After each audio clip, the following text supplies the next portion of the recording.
அனைவருக்கும் காலை வணக்கம். இன்று திங்கட்கிழமை செப்டம்பர் 23ஆம் தேதி.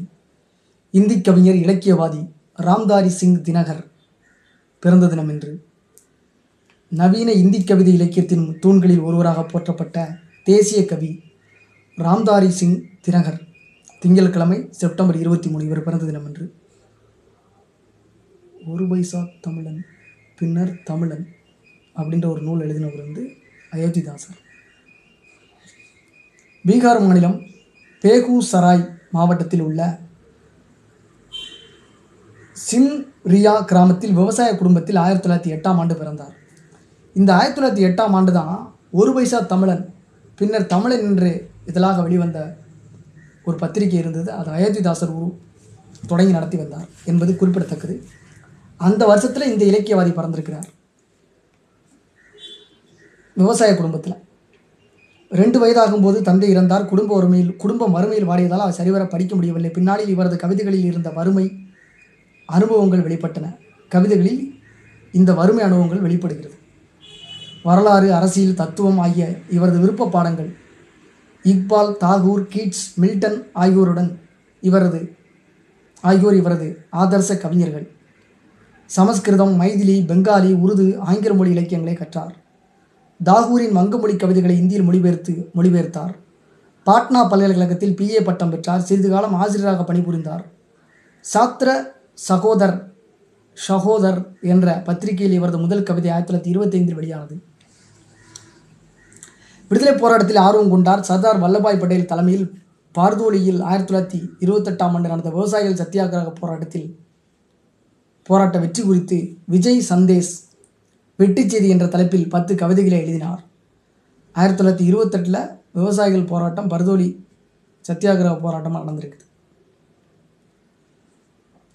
தேஜ், பிரதிபா ஆகிய இதழ்களில் இவரது கவிதைகள் தொடர்ந்து வெளிவந்தன. முதல் கவிதை தொகுப்பான ரேணுகா 1935 வெளிவந்த பிறகு மேலும் பிரபலமானார். தனது படைப்புகள் மூலம் மக்களிடையே விழிப்புணர்வை உண்டாக்கினார். மிட்டிக்கு ஓர் அர்த்தநாரீஸ்வரர், ரஸ்மிரதி, ஊர்வசி, பிரேம்கீத் ஆகியவை குறிப்பிடத்தக்கவை. இவரது பெரும்பாலான படைப்புகள் வீர ரசத்தை வெளிப்படுத்துபவை. ஆரம்பத்தில் புரட்சி இயக்கத்தை ஆதரித்த இவர் பின்னர் காந்திய கோட்பாடுகள் ஈடுபாடு கொண்டு மிதவாதியாக மாறினார். என் படைப்புகள், பேச்சுக்கள் இளைஞர்களின் உணர்வுகளை தூண்டுவதால் நான் ஒரு மோசமான காந்தியவாதி என்பார். போர் அழிவை உண்டாக்கக்கூடியது என்று தனது படைப்பான குருஷேத்ராவில் கூறிய இவர் சுதந்திரத்தை காப்பாற்றிக் கொள்ள போர் அவசியம் என்று கூறுகிறார். பீகாரில் 9 ஆண்டுகள் துணைப்பதிவாளராக பணிபுரிந்தார். பீகார் பல்கலைக்கழகத்தில் இவர் இந்தி பேராசிரியராகவும் பகல்பூர் பல்கலைக்கழக துணைவேந்தராகவும் பணியாற்றினார். மாநிலங்களவை உறுப்பினராக 3 முறை தேர்ந்தெடுக்கப்பட்டார். இந்திய அரசின் இந்தி மொழி ஆலோசகராகவும் பணியாற்றினார். இவர் சம்ஸ்கிருதி கே ஷார் அத்யாய் என்ற நூலுக்கு சாகித்ய அகாடமி விருதும் ஊர்வசி காவியத்துக்காக பாரதிய ஞானபீட விருதும் கிடைத்தன. பத்மபூஷன் உட்பட பல விருதுகளை பெற்றவர் இவர்.